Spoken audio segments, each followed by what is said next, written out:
Hey everyone, I am your host Eileen Cristobal, coming to you with another episode from edopeno.com. I am very excited because this is our actual first episode of our Spotlight series where we will be profiling local Bay Area talent. Today we will be getting up close and personal with Bay Area native, producer, party rocker, and DJ extraordinaire Les Del Rosario, aka The Les. And we will also be chatting with him a little bit about his new album release called Beat the System.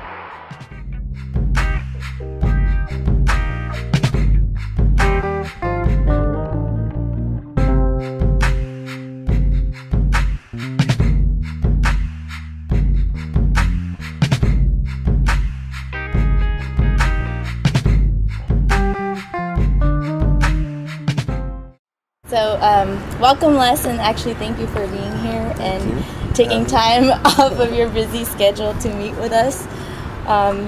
So let's get to it. Tell us a little bit about yourself. Well, I DJ for a living, and I DJ a lot in San Francisco as well as San Jose, throughout the Bay Area, and it's just something that I've been doing since I was a kid, since I was in high school, and turned a career into it. Yeah.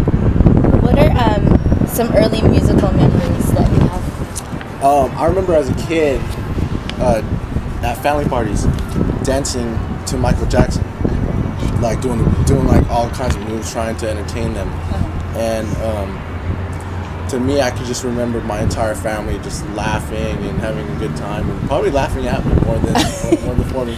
But yeah, just dancing and like listening to Michael Jackson and just trying to entertain my family in a way where hopefully they enjoyed it.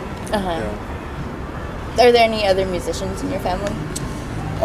Not that I know of, actually. Yeah, they all sing karaoke, but they're horrible singers. Okay, so I was reading your bio and it said that you started DJing at age 15. What started it? Like, what sparked your interest in DJing? Actually, my brother, two of my brother's older friends, Boogie and John Lorenzo, they came over and they kind of like introduced it to me. And one day they had a bag of records, and I was like, "What's that?" It's like, "Oh, I DJ." And I was like, "Wow, that's kind of cool." So I started to go to their house a little bit and just learn and try to pick up as much as possible. And since that time, I was just really intrigued by it. And it's the aspect of entertainment, because I can't play an instrument, I can't sing, I have a horrible voice. So I wanted to do something in a way where people could still enjoy, the music and the contribution that I could provide as a DJ, and hopefully it worked out. So, did you think of it as a career that you were going to have at that age, like at age 15, 16 or whatever? I didn't. My mom always, go to school, finish college, get a job. And it's something that's strong within the Filipino culture. Yeah. And so it never really like struck a chord to me that I could turn this into a career. Until a few years ago, where I said, man, really got a chance to look at life and what's really important. And to me, this is one thing that when I woke up in the morning, it's the first thing I think about. It's the first thing that was on my mind, and I just kind of went with it. What did you want to be when you were little? When I was a kid, an artist. I can't even draw, but I made stories and coloring, different, I made a Friday the 13th book that I remember, and it was pretty bad, but I wanted to be an artist, probably a doctor for a little bit, but I'm not really, super technically smart like that, so those two things, a doctor and an artist. Yeah. Cool. And what do you like most now about being a DJ? The reaction you get from people when you play a song or their favorite song, and you hear screams and cheers. It's crazy to me. In my life, that's one of the greatest feelings I could ever feel, is to provide that, that spark and that feeling. And that's always been my favorite thing as a DJ, is to get the crowd really excited. It's like the thrill of it, right? Yeah, it's awesome. It's crazy. Can't really describe it.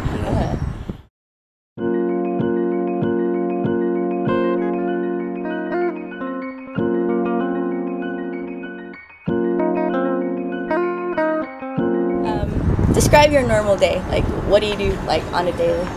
I try to get up as early as possible, and that depends because sometimes I'll DJ during the week, or we'll eat late and probably won't wake up till later. But typically, I try to get up about 8 a.m. Check my emails.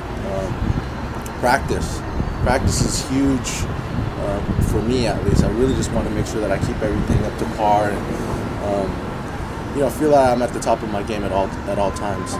And then oftentimes I'll try to work on something, make a beat, make a remix, a mix. So there's nothing really set, but I have these elements that I kind of work on from a day-to-day basis. So you're pretty much like every day. Yeah. Right. Yeah. Do you ever have like any downtime? Yeah. What do you do? On my downtime, I like to watch sports, basketball especially. Hang out with my friends. But for the most part, it's on my mind. Naturally, a lot of my close friends are in the industry, so I'm constantly thinking about ideas and sharing with them. But yeah, I do have downtime. Cool. Definitely. Now, you have a pretty impressive resume, being billed next to DJs like Questlove, Alchemist, The Bangers, and I also read that you shared the stage with like acts like Kid Cudi, Mos Def, The Roots, and what were you, like a lifestyle DJ or something? I was on the radio when I was 15, 17 years old. And then now you're back on the radio. Back on the radio, 997, with a lot of DJs that I grew up mixing with at WOW. And now to be able to experience, growing the station and seeing where that's gone and how it's, definitely made an impact in the Bay Area is something to be proud of. And, I'm happy to be a part of it. Was there ever, like, allow me to ask the question, I hope. Was there ever a time in your life where you just wanted to say, that's it, I give up, I can't do this anymore, I quit? There was a time in 2003. So I was on the radio, I was DJing a club, I was like 17. And I thought I was done, because my thing as a teenager and when I first started was, I just want to be on the radio. I just want to DJ on the radio. I accomplished that. And I thought I was done. So I took a little break, and to me, I realized that I can't stop doing this. This is something that is a part of me, is a part of my life. And so at least doing that, I now know that even probably when I'm 50, I'll probably still be doing it in my own bedroom. So.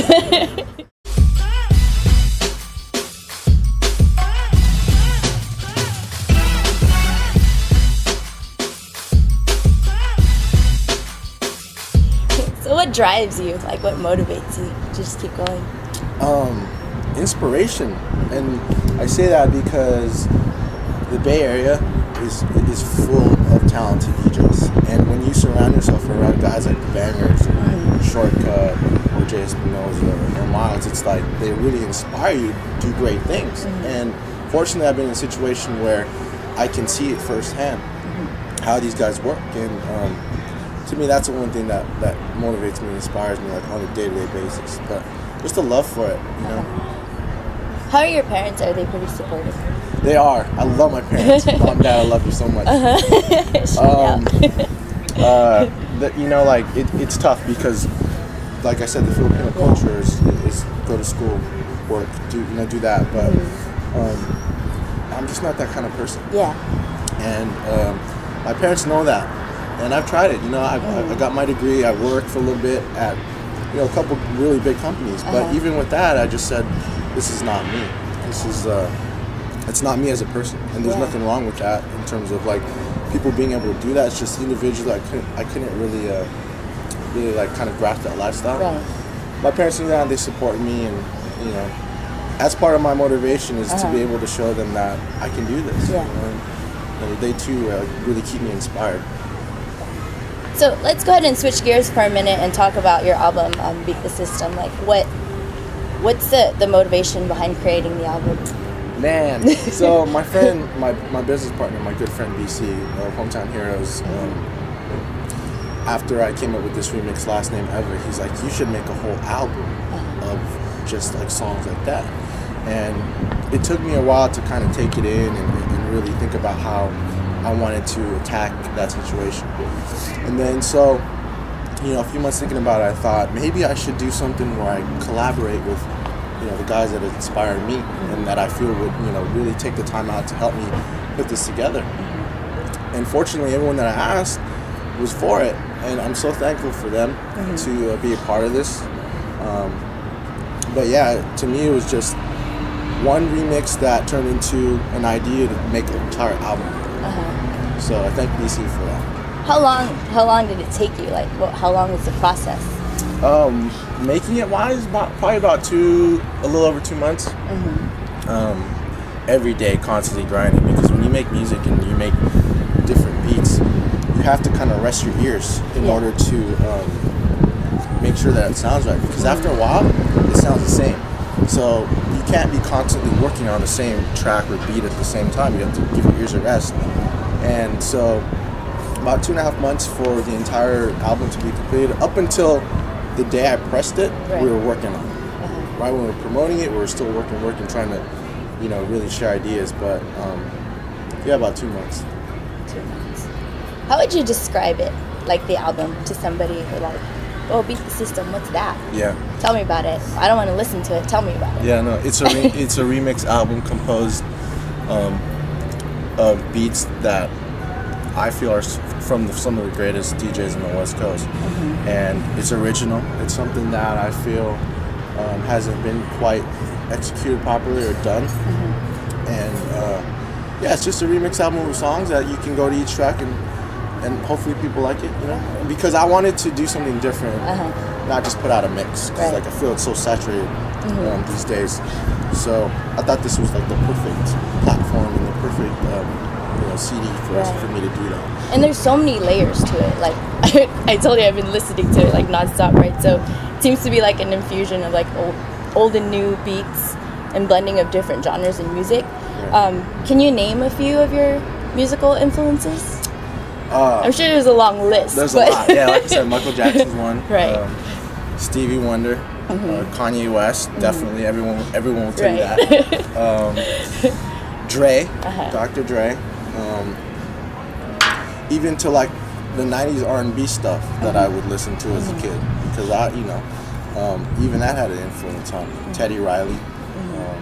So Tupac, obviously, just a lot of different styles and flavors where I kind of took. Incubus I used to listen to in college, and so it's like I feel like up until this point I was able to study all these different musicians, and then take what I thought was best out of each and every one of them and apply it to this. Cool. So let's highlight a few of the tracks in there. Parc 55, that's one of my favorites. Can you tell us a little bit about that? So a lot of people are asking me, like, why Parc 55? What does that mean? And that actually was a beat created with myself and Miles Medina at Parc 55 in San Francisco, which is a hotel, on my birthday. So that beat's been around, or it's been created for about 5-6 months. So we just took those drums and that sample, which was a Mayer Hawthorne sample, sped it up, transposed it, added drums, and from that time on I was like, man, I need something that will like fill the space to fill the rest of the beat. So about a couple months ago, I went over to my buddy Kevin's house and I said, do you think you could do something with this? He's great musician, plays the guitar. So he heard the beat, he listened to it, and we laid it out, and he put together one of the, to me it was a very inspirational session. So I took what he recorded, added that to it, and that's why you hear all these guitars. And the reason why I like that song so much is because it kind of breaks the rules of a regular song. I mean, you have Common that goes in, then after his first verse, I chop up, parts of his verse, make it a chorus, and then go into this crazy guitar session that Kevin put together. And I was like, to me, it felt so right to not put anything over it, because I don't want to butcher it. And so I just left it. And then up until the point where it comes back into Common, I love that song too. It's great. It's the guitars. It's like, okay. Big ups to Kevin. He, definitely a really talented musician. So without him, it wouldn't have reached the potential that I feel it came to.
And what about Castle Walls? Because that one is like, it totally, I think it's different from all the other sounds or the other songs in there. Beautiful song. Castle Walls is featured my boy Vince from Hometown Heroes, Vintage. And it's a juxtaposition. So if you really take a close listen to the song, you hear the girl singing, "Everyone thinks that I have it all, but it's so empty, living behind these castle walls."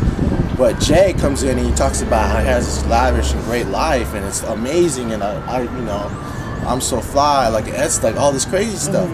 And it's a juxtaposition of that. Sometimes, there's a perception of celebrity, there's a perception of people that are at the top that you think that have great lives, but at the end of the day, everybody has a challenge and everybody has their own trials and tribulations.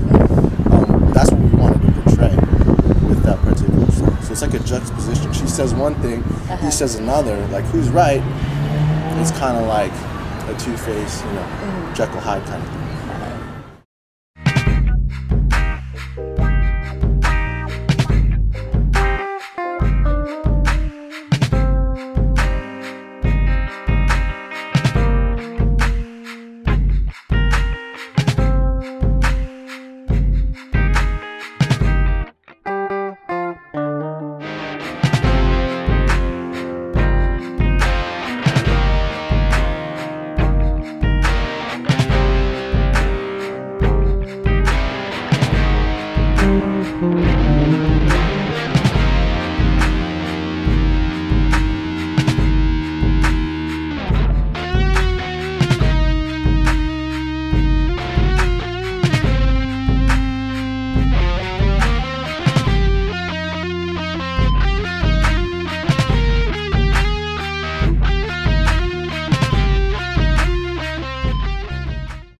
Any other songs that you want to feature, want to talk about? Man, I love every song on there. Like, it has a special meaning to me. The Witness song, the last song, I thought was clever, and it was done with myself, John Lorenzo, and Vintage. And I thought it was cool because it's like, drop that mixtape, that shit sounded like an album. Yeah. And that's exactly what I want to do. I wanted to make a remix album. And for that to be the closing song, I thought it was a good fit. A good way to close it out. Cool. So, what's next for you? What should we expect from Deleuze? Working on another album Alright. with the folks. The Hometown Heroes will be coming out with an album very similar to this. So I'm excited for that. There's already a couple songs made for that. So we're just continuing to make music, make beats, DJ in the clubs, travel more, and hopefully people enjoy what we're doing. And at the end of the day, if they appreciate it, they enjoy the music, that's all that matters to me. Any last words? Like, what's your message to the world, basically? What would you like to tell all the aspiring DJs out there? Never give up on your dream. Like, work hard, be nice to people, and just stay hungry, stay passionate, because that really, it reflects you as an individual, and people kind of vibe off of that. And if you have good energy about yourself, and you inspire, then people have nothing more than to be attracted to that or want to work with you. So just work hard. And my mom always tells me, stay humble. Put your head down, work, and continue to inspire. Any shout outs? Anybody you want to thank? Everybody that listened to the album, a lot of great feedback. I'm very thankful, very, very grateful, and everyone that's been a part of the journey. Right. So yeah, hopefully people are enjoying it. But I'm happy. Cool. Well, there you have it, folks. Les, thank you for being such a good sport and spending time with us today. Beat the System is now available for download. Check out the link on edopeno.com and thelessismore.com. Yes. All right, and for all of you guys out there, thank you for watching, and see you next time.